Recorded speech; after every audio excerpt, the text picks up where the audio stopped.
I think it was about maybe it was a month ago now or so. I was watching a documentary over at Epic TV on the raid on America, and it was narrated and hosted by Paul Greaney. He is the host of NTD Business on the NTD Television Network, and it was a really insightful documentary, especially in light of what we just talked about, which was the FBI raid on the Howe family. It seems to be a trend these days, a frightening one at that. And he joins us now by Zoom chat. Good morning to you, Mr. Paul Greaney. Hey, good morning, Joe. Thanks so much for having me. Great to be here. Yeah, we're very grateful for your time. Can we just start with that? I want to get to the global economic situation, but can we just start with that documentary? Tell us, it seems like that was something that you might have been brought into that project and kind of new there, but were you at all frightened, surprised, interested in the storyline here? The FBI seems to be going above and beyond in more times than not in using their show of force in arresting January 6ers, or like in my case, my friend MarALago, things like that. Were you surprised by that information? Well, I think, Joe, Jesse Banal, one of the attorneys that we spoke with during the documentary, I think he put it best. I think in America now we're seeing things that maybe shock us, but they don't necessarily surprise us. And I think when we came into this documentary and when we saw what happened with the raid on MarALago, I think for people like yourselves and people who've been listening to you and people who've been reading the Epoch Times or watching NTD television, maybe we were shocked, but we weren't necessarily surprised given all that's happened since President Trump announced his candidacy back in 2016. And I think we went into it like any good journalist. We went into with an open mind. Okay, perhaps the president did do something wrong. Perhaps like it is true. Nobody is above the law. So we went into this with a very open mind. We looked at what the DOJ was saying, what Trump's critics were saying, and also what the president was saying, and legal experts who were kind of more on his side or were defending him. And we made the documentary for people who may not have been following this since 2016 or may not have believed the Spygate information and that President Trump was being unfairly targeted, because there's half the country, maybe fewer people now who believe it. So we went into it with that mindset, and we looked at both sides, and at the end we just leave it up to the viewer to make the decision. But it's the viewers can take a look for themselves. It was an incredible journey to go through it again, everything we've been through since 2016. Yeah, and speaking of things we're going through, let's talk about economics here, something you cover quite a bit on NTD Business. Global inflation. Let's start there. I think there was some 19 countries that are at 10% right now and moving in the wrong direction. This is going to have a lasting impact on the rest of the world. Can you give us some insight? Mm-hmm. Well, I think basically, Joe, we've destroyed our currencies, not just here in America, but all around the world. The effects of inflation we're seeing is from rampant money printing. Fundamentally, they did lock down the country or the world. You can't just lock down the world and expect things to spring back up again. So it kind of burned the candle on both ends. It printed rampant amounts of money. Governments around the world, not just recently, but for decades, have been printing money. And once they shut down the world, locked down the world, basically the supply chains broke. And so we're trying to come through this and really burning the candle at both ends. And we see it much worse in places like the UK, in Europe, in emerging markets where the currencies are devaluing much faster. But it will get worse here in America, I do predict.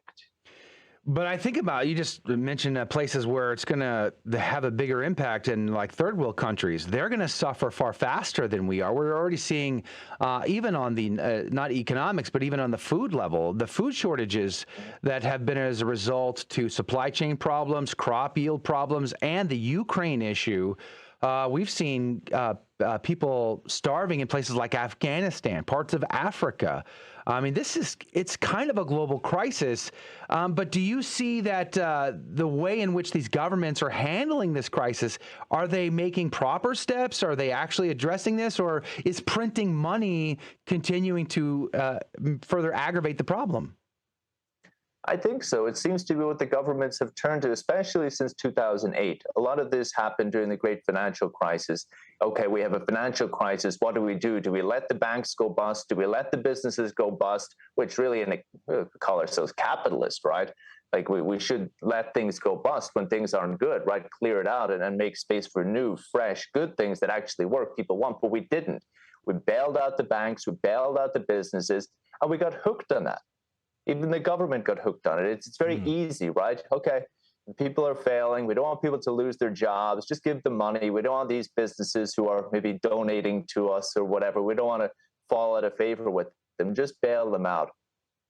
And this trend has, it's really gone since 2008. This is what we've been hooked on, and it's harder and harder to get off it, Joe, because the companies, the businesses, the financial system in general gets worse and worse and worse because you're not clearing out the trash, clearing out the bad stuff. You're just printing out new money and feeding it into the system and keeping this, you could call it a kind of a faulty or a corrupt system going.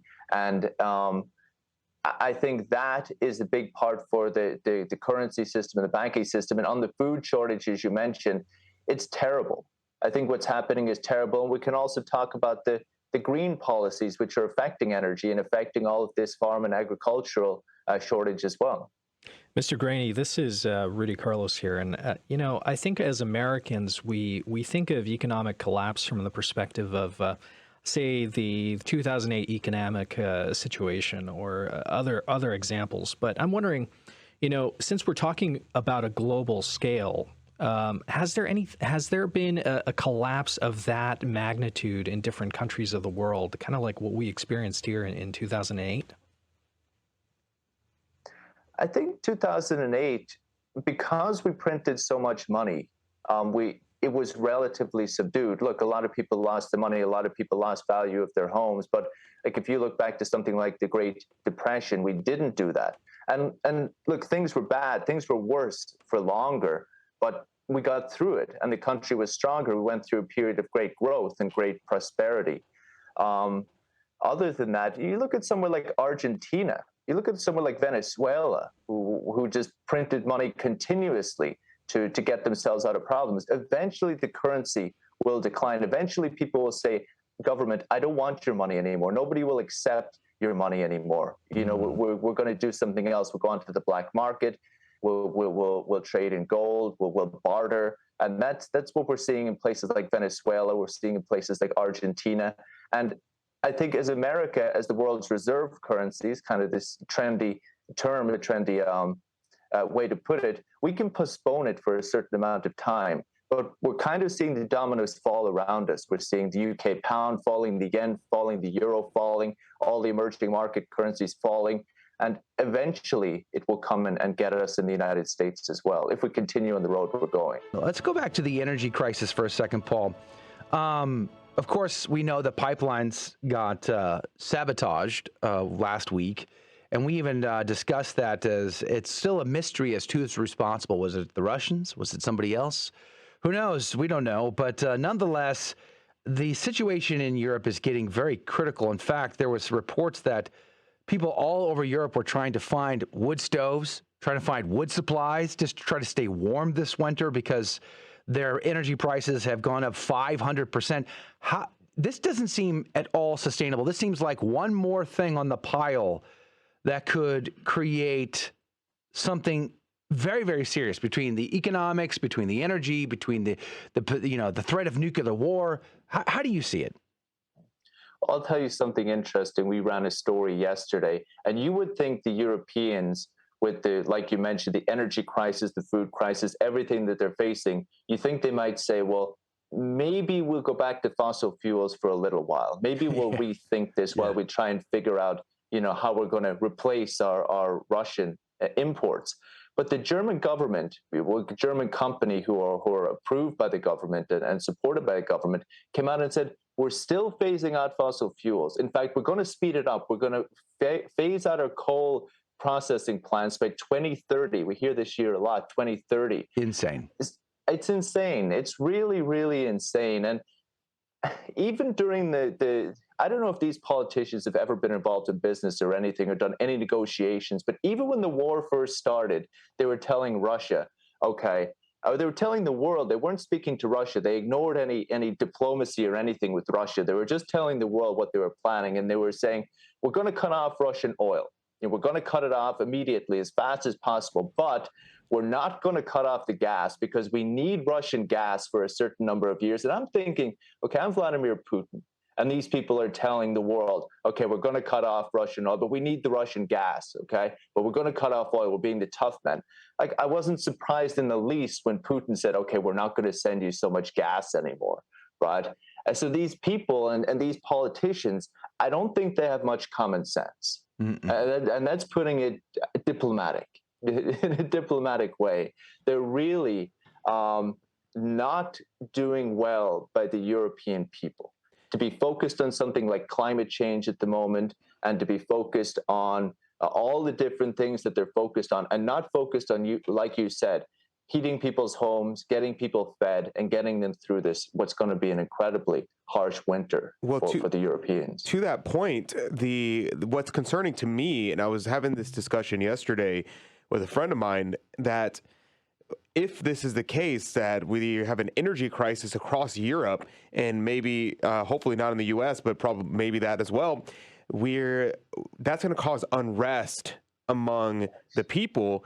And, there's a saying that we're only 2 paychecks away from anarchy, but how much worse if without energy at all whatsoever.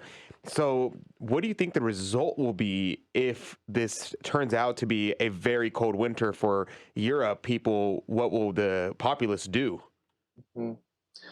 Look, there could be unrest. The Europeans are pretty civilized people, and they've borne a lot. They've borne a lot already with the European Union has changed Europe economically, and has definitely changed Europe politically. It's become very liberal. You guys did a piece on Ireland yesterday.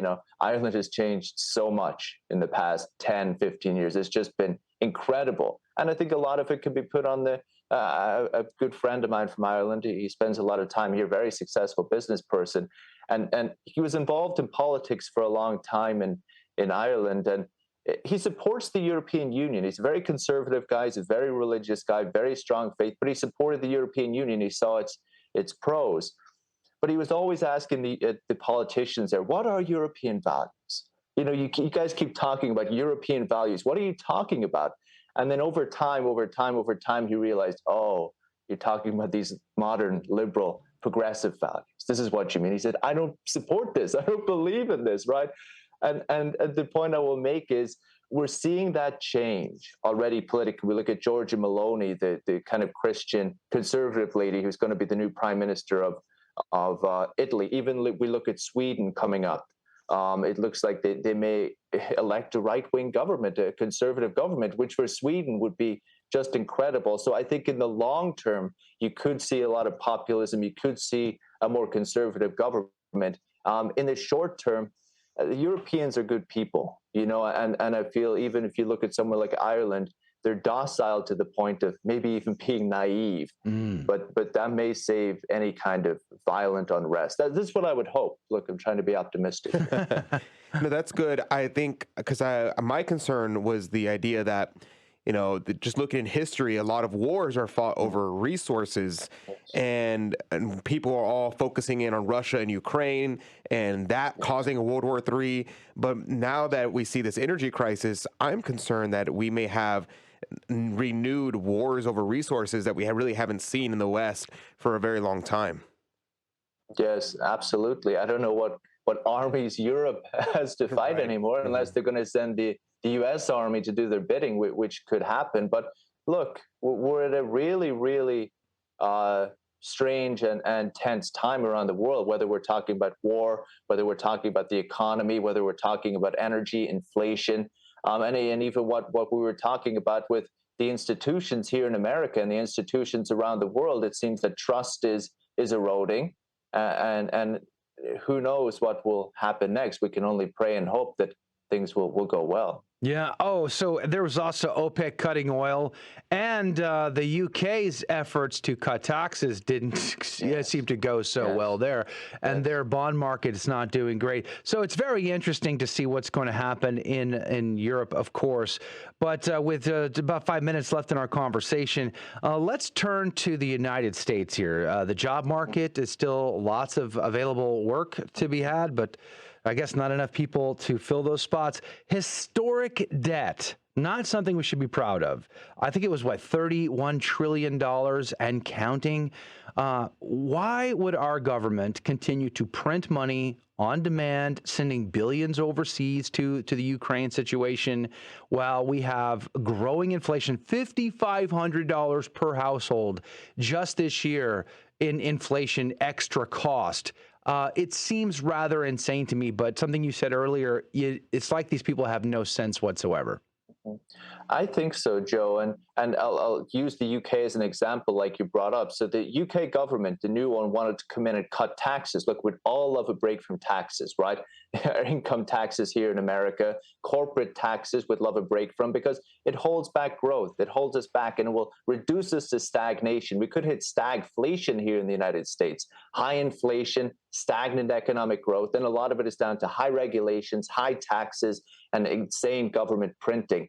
And the lesson from the UK is, because their debt and deficits were so high in the UK, whenever the government tried to come in and cut the taxes, the markets went berserk, because they said, you guys are spending too much money. You guys, if you cut the taxes, you're going to have to print more money to make up the shortfall. You're going to make inflation work. Like you said, the value of the pound plummeted, the bonds plummeted. And it's a lesson for us here in America, for the people who say debts and deficits don't matter. They don't matter until you want to do something like cut taxes for the people or to spur economic growth.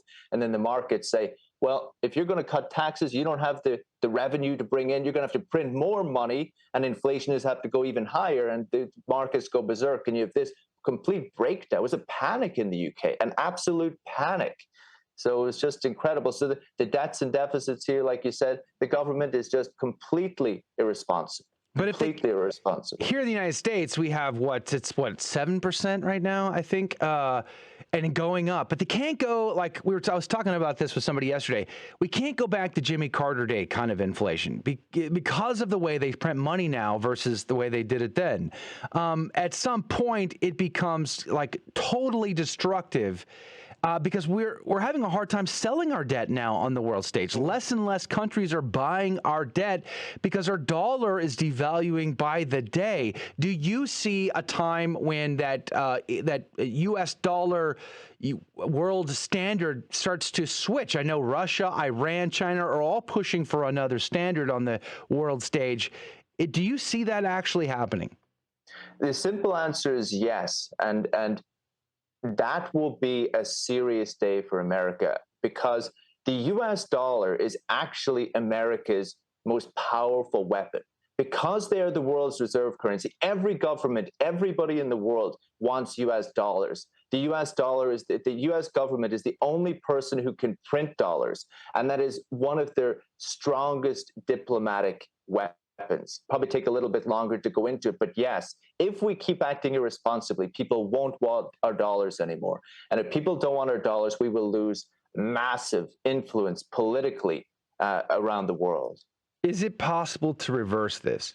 Can we step back from $31 trillion in historic debt? Or yes, is that ship sailed and we just keep getting further and further in debt at this point? No, it can. If the government were to balance their budget, reduce the deficits, because every country in the world has gone crazy with going into debt and deficits. Everyone is doing it. If the United States were to get their house in order, balance their budget, you would see enormous prosperity in America, enormous. But the government don't want to do that because they are allocating the resources. They are printing the money. They're putting it into climate change things, social things, all of these things. They don't want to balance the budget. They want to keep spending and advancing these political agendas. If they were to turn and focus on the people, you would see massive prosperity in America. Trump wanted to do it. Well, we'll see, I guess. But every time they up the interest rate, another percentage point, if I'm not mistaken, that translates to $100 million in interest loan payments for the government? Absolutely, absolutely, absolutely. But think about it this way. The US government can print money to pay it off in the short term. When they raise the interest rates, foreign governments' debt servicing skyrockets. But this is one little neat thing. That actually gives the United States some leverage internationally. And that may be one reason why they're increasing interest rates, is to get the leverage over countries around the world, bring them into their plans, bring them into their agendas. Because every time they raise the interest rates, these other countries need more dollars to service their dollar debt. So keep that in mind as well in these kind of great power games. Yeah, great is an understatement. Paul Greaney has been our guest, host of NTD Business on the NTD Television Network. You can also watch him and check out his articles over at Epic Times. God bless you, Paul. Thank you for your time today. Thank you, guys. All right. That's going to do it for hour number 1 of Catholic Drive Time. Thank you for joining us. If you can join us in the second hour, David L. Gray is going to be joining us from Germany. We're going to be talking about a Italian bishop inaugurating a Freemason lodge. What's going on there? Join us on grnonline.com/CDT. We'll see you then.